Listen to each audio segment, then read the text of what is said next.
ne sommes pas sur les Champs-Élysées ce 14 juillet, mais dans les jardins de la résidence de l'ambassadeur de France. La communauté française vivant en Côte d'Ivoire célèbre sa fête nationale, moment de souvenirs et d'émotion.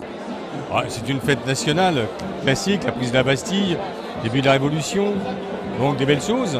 C'est l'histoire de la République française qui a beaucoup souffert.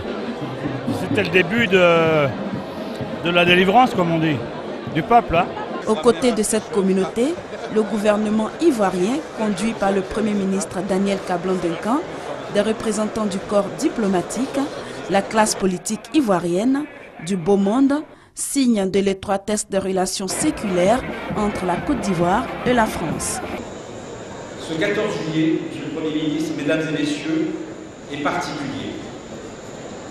En effet, ce matin, à l'occasion de la commémoration du centenaire du premier conflit mondial du siècle dernier, le drapeau de la Côte d'Ivoire a défilé sur les Champs-Élysées aux côtés de celui des nombreux pays qui ont participé à cet événement. Il s'agissait de célébrer dignement la mémoire de ceux qui ont fait le sacrifice suprême au nom de la liberté.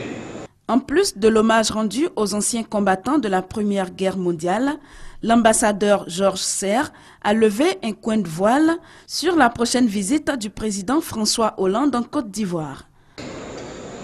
Quel meilleur témoignage de l'excellence des relations entre nos deux pays, Monsieur le Premier ministre, que cette importante visite à laquelle participent 46 chefs d'entreprise, mais aussi de nombreuses personnalités civiles et militaires. Le programme de cette visite est dense. Le thème retenu est celui de la ville durable, notion qui nous permet d'évoquer ensemble les problématiques liées à l'environnement, à l'aménagement urbain, à l'amélioration des conditions de vie des populations urbaines. Une visite les 17 et 18 juillet prochains pour échauffer davantage à l'axe Yamoussoukro-Abidjan et exprimer la volonté des deux pays de faire route ensemble.